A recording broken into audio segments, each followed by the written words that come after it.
टिफिनमध्ये नेण्यासाठी अशी झटपट तयार होणारी कोबी टोमॅटोची कोरडी भाजी खूप चवदार होते आणि पटकन पण तयार होते। त्यासाठी कोबी घेतलेला आहे, त्यानंतर 2 टोमॅटो घेतलेले आहेत, हिरवी मिरची, लसूण, कांदा आणि कोथिंबीर घेतलेला आहे। कोबी कापून घ्यायचा, टोमॅटो पण कापून घ्यायचा, कांदा कोथिंबीर सर्व कापून घ्यायचं।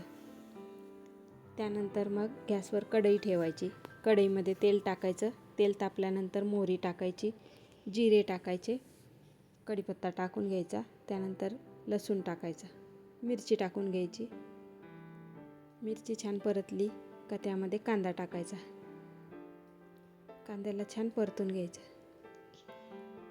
त्यानंतर मग आता आपण टोमॅटो टाकू,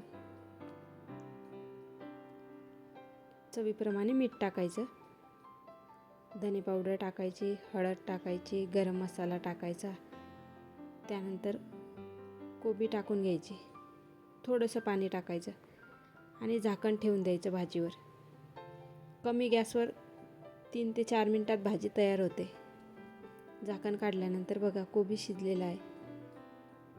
अशा प्रकारे तुम्ही पण ही भाजी बनवून बघा, खूप चवदार लागते आणि पटकन तयार पण होते। अशाच नवनवीन रेसिपीसाठी आपल्या चॅनलला सबस्क्राईब करा। व्हिडिओ आवडला असेल तर लाईक करा, शेअर करा, कमेंट करायला विसरू नका आणि रेसिपीचा आनंद घेत राहा। थँक्यू।